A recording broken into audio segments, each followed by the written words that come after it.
जाकर के बताए 5वें अध्याय में नास्तिक मात्र से त्रिगुण मोह होना। व्यास जी बोले, व्यास जी ने पूछा कि ईश्वर अद्वैत राज के दीक्षित एवं मोहित होने पर उस मायावी पुरुष ने कहा और दैत्यों ने क्या किया। संत कुमार जी बोले कि राजा दीक्षित हो गया। तब उससे अहेर ने कहा कि मेरा ज्ञान वेदांत का सार है, यह आनंदित काल से चला आ रहा है, इसमें कर्ता कर्म नहीं है, यह आप ही प्रकट होकर आप ही लीन हो जाते हैं। आत्मा से लेकर के स्वस्थ भाव तक जिन तन में यह देह का बंधन है, सब में आत्मा ही एक ईश्वर है और इसमें अन्य कोई सामर्थ्यवान नहीं है। ब्रह्मा विष्णु और महादेव जी जब इतना देखा तब अहिर के कहलाते हैं, समय आने पर सब लीन हो जाते हैं। अहिर मैथुन निद्रा सब इस देह में सामान्य है, किसी में कुछ भी नहीं दोष नहीं है। आत्मा एक है, मृत्यु सभी के लिए होती है। जब जाकर के इतना बताया नास्तिक ने कहा कि मृत्यु ही सबको होना है, कारण कभी किसी का हिंसा मत करो, अहिंसा से परम धर्म और पीड़ा देना महापाप है। अपराधीनता ही मोक्ष और लज्जित भोजन ही स्वर्ग है। हिंसा से नरक होता है, दान व्याध है, परंतु अभय दान से बढ़ करके कोई नहीं है। भयभीत होकर भाग्य दोष से रोगों का औषधि, छात्रों का विद्या और भूखों का आनंद वाला है, दान मुक्ति है। मणि मंत्र और औषधि के प्रभाव का बिना बेबस ही नाम और अर्थ के उपजन के लिए प्रयत्न पूर्वक अभ्यास करते और बहुत साधन की क्या आवश्यकता है।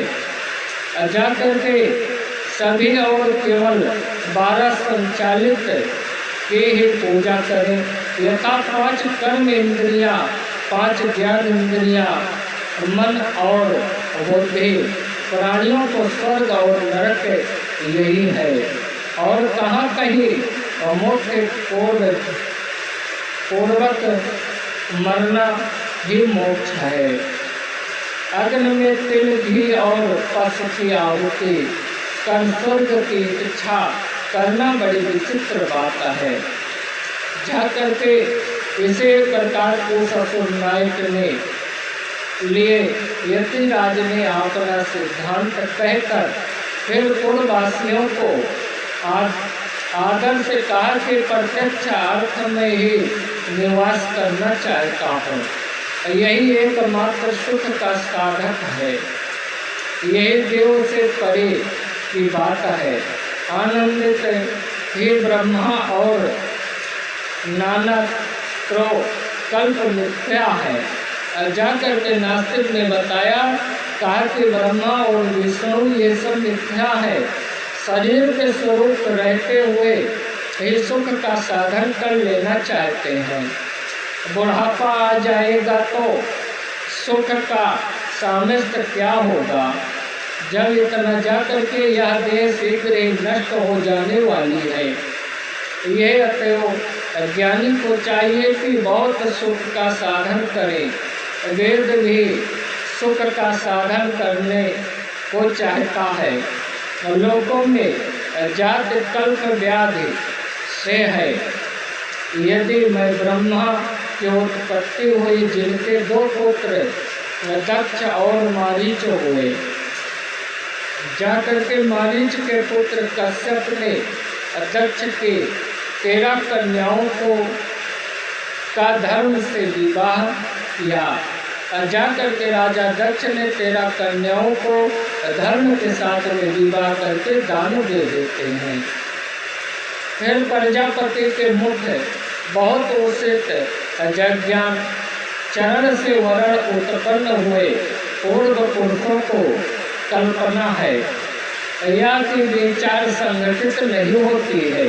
यदि एक शरीर से उत्पन्न तो उसके चारों पुत्र भिन्न वाले कैसे हो गए।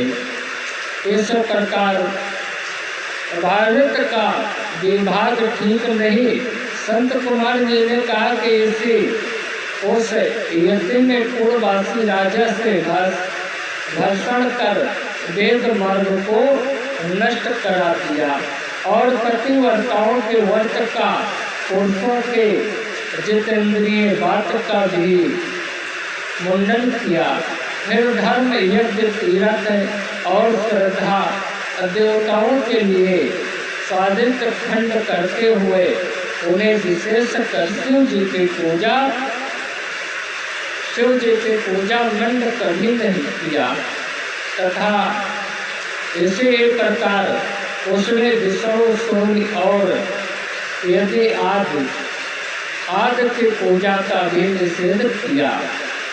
उसने अपने यहाँ से कर्म दूसरा कर दिया तथा वह संपूर्ण स्त्रियों मोहित हो यति के अभिमान आघृत हो गई।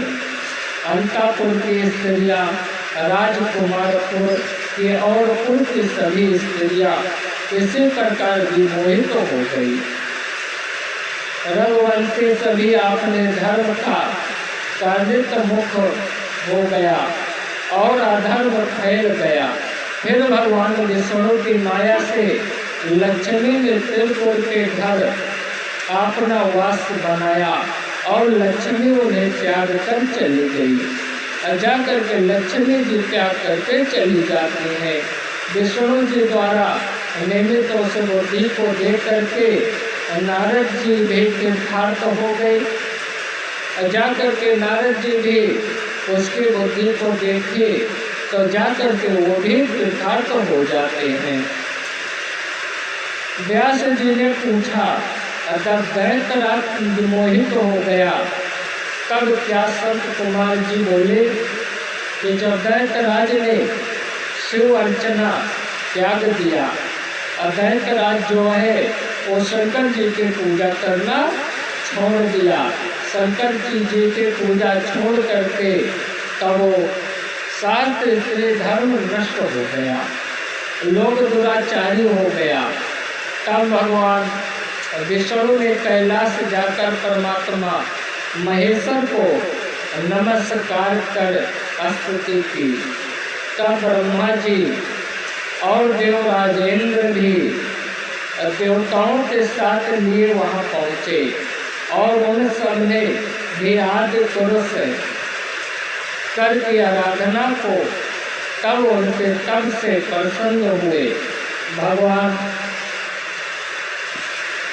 भगवान शंकर बुढ़ापा पर आधृत हो उनके सामने आए और नंदी को बोला हाथ में स्पर्श करते हुए देवताओं से बोले कि मैं दैत्यों का अधर्म का गया हूँ, इससे अब त्रिपुर का विनाश कर दूंगा।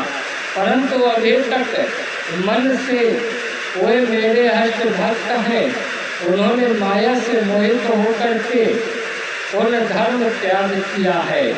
इसी कारण उन्होंने जिन्होंने तो संपूर्ण अंतः दिया है उसका वध मैं करूँगा और अन्यथा को विष्णु मारेंगे। यही कह करके विष्णु जी कुछ उदास हो गए। तब उन्हें उदास देख करके ब्रह्मा जी शिव जी से हाथ जोड़कर बोले कि हे भगवान, आप जैसे श्रेष्ठ योगी को कोई पाप स्पर्श ही नहीं कर सकते, फिर आप सभी को क्यों कर मारते हैं। त्रिपुरों ने अब सामर्थ्य की आपकी पूजा त्याग दी है। सर्वेश्वर, ये सारा जगत आप ही का परिवार है। हर ऐश्वर युवराज, मैं आपका पुरोहित हूँ तथा इन राज्य पालक रहित काज करने वाला है। अन्य देवता भी अपाहिज केशव भी सन कृत जी कहते हैं कि तब ब्रह्मा जी के ऐसा वचनों को सुन करके परमेश्वर का प्रसन्न हो गई। उन्होंने वहाँ ब्रह्मा जी, तुम मुझे सम्राट कहते हो, मेरे पास तो इसके योग्य कोई भी प्रकार नहीं है। तो मेरे पास कोई दिव्य रथ है न वैसा सारथी कि जिसमें मैं संग्राम में चलूं, और जय करने वाला मेरे पास कोई धनुष दैत्य नहीं है। फिर मैं दैत्यों का वध कैसे करूँगा? जा करके बताइए। यह सुन करके ब्रह्मा जी देवताओं को बड़ी प्रसन्नता हुई, और प्रसन्नता हो करके उन्होंने महेश्वर को प्रणाम कर कहा कि आप युद्ध के लिए तैयार हो जाओ, हम सभी आपके तिरपुर जाएंगे। जा करके संत कुमार जी बोले शरणागत वत्सल भगवान ने देवताओं की बात स्वीकार कर ली। जा करके जब देवताओं की बात स्वीकार कर ली, उसी समय पार्वती देवी आपने पूछने पर गोद में लिया वहाँ आ गई, जहाँ देवताओं सहित शंकर भगवान विराजमान थे। तब पार्वती जी को आते हुए देख करके विष्णु आदि सभी देवता नम्र हो उन्हें प्रणाम करने लगे, और परम आश्चर्य पर हो गया जब तब अद्भुत को मोहित करने वाली देवी ने शंकर जी से इनसे दोनों पुत्रों की ओर देख करके उनका प्यार करने लग सके कि शंकर जी ने प्रसन्न होकर के उनका मुख चुम्बन किया। तत्पश्चात सबको साथ ले आपने भवन में चले। बुद्धिमान सम्मान देवता हाथ जाकर के द्वार पर स्थिर रहे। अब शिव जी के चले जाने पर उनकी चिंता का अंत न रहा। वे आपने को महाभागी मान दैत्य का भाग्य की प्रसन्नता करने लगे। इतने में कुंभोदर नामक शिव जी ने आकर के देवताओं पर अपनी लकड़ी का प्रहार कर दिया। देवता हाहाकार वहां से भाग चले। कोई मुनि और कोई देवता लुप्त हो गए। इंद्र तो और वही व्याकुल होकर तेज पृथ्वी पर गिर पड़े। जब पृथ्वी पर गिर पड़ते हैं फिर सब एकत्रित होकर के विष्णु जी के पास चले गए। भय हारी हरि सब बातें कही। तब देवताओं ने विष्णु जी ने बहुत सा अनुशासन दिया और कहा सब ठीक है। शिव जी सब गणों का अध्यक्ष और परमेश्वर है। तुम ओम नमः शिवाय मंत्र को 1 करोड़ बार जपो तो शिव जी तुम्हारा कार्य करेंगे। जब विष्णु ने ऐसा कहा तब फिर देवताओं शंकर की आराधना में स्वयं विष्णु भी देवताओं का हित करने के लिए उत्तरित होकर मात्र का जाप करने लग गए। जाकर के ओम नमः शिवाय मंत्र का जाप करना चालू कर देते हैं। जब विदित पूर्वक सबने 1 करोड़ का जाप कर लिया तब साक्षात शंकर ने फिर दर्शन दिया और कहा कि प्रसन्न हो, जो चाहो वर मांगो। देवताओं ने त्रिपुर संहार का वर मांगा। शिव जी ने कहा कि मेरे लिए दिव्य रथ, सारथी और धनुष बाण लाओ।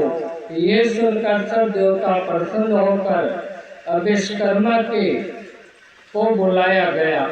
विष्णु की आज्ञा से विश्वकर्मा ने संसार के हितार्थ शिव जी के लिए परम सुंदर देव माया रथ आदि का निर्माण कर दिया। जाकर के जब कर देते हैं तब कहते हैं व्यास जी बोले कि संत कुमार जी विश्वकर्मा ने शिव जी के लिए उस दिव्य रथ का कैसे निर्माण किया। सूत जी कहते हैं कि हे मुनिवर, व्यास जी ने ऐसा कह करके तब उनके चरणों कमल का स्पर्श कर संत कुमार जी कहने लगे। व्यास जी बोले कि विश्वकर्मा ने रुद्र के लिए बड़ा ही दिव्य रथ तैयार किया। उनके समान किसी भी लोक में कोई रथ न था। वह सर्वभूत माया स्वर्ण का सामर्थ्य का उसके दाहिने पहिए में सूर्य और बाएं में चंद्रमा लगे हुए थे। जाकर के सूर्य और चंद्रमा को लगा करके जब विश्वकर्मा ने तैयार कर दिया, वर्षा के 12 महीने के 12 तरह तो उसके दाहिनी ओर पहिए में लगे थे और घोषित कलाओं से 16 उसके वर्ज और के पहिए में जड़े हुए थे। उन 12 असुरों 12 आधारित और चंद्रमा की 12 कलाएं उसके बाएं ओर लगी हुई थी। ब्रह्मांड की जो कुछ भी वस्तु है वह सभी उस रथ में विद्यमान थी। जाकर के ब्रह्मा और विष्णु की आज्ञा से विश्वकर्मा ने इस बड़ा ही अद्भुत रथ को बनाया। संत कुमार जी बोले कि जब इस प्रकार रथ तैयार हो गया तब ब्रह्मा जी ने वेद रूपी घोड़े शिव जी सहित रथ को लिए हुए आकर मैं जाने लगी और वहां शीघ्र ही तीनों पुरों का सन्मुख जा पहुंचा। रथ में बैठे महेश्वर वेदमयी दानों की ओर चले। उसी समय उन्होंने देवताओं से कहा कि पशुओं का आधिपति नामक पद प्राप्त किया जाए, जिससे वह असुर का नष्ट करने में सफल हो सके। परस इससे देवताओं को बड़ी चिंता हुई। शिव जी ने कहा कि चिंता करो, जो मेरे इस दिव्य पशुपति व्रत को करेगा उसका ही अवश्य उसका मोक्ष अवश्य हो जाएगा। शिव जी पशुपति होकर कर कल्याणदायक हाथ है। देवता प्रसन्न हो उनकी जय जयकार करने लगे। सबसे प्रसन्नता प्राप्त हो गई। उसी समय शंकर जी पार्वती जी को साथ लेकर त्रिपुर को मारने चले। समस्त देवता हाथी घोड़े सिंह रथ और युधिष्ठिर पर चढ़कर देवराज इंद्र के साथ हुए। ब्रह्मादित्य भी अपने बाणों पर चढ़ करके उनके साथ चले।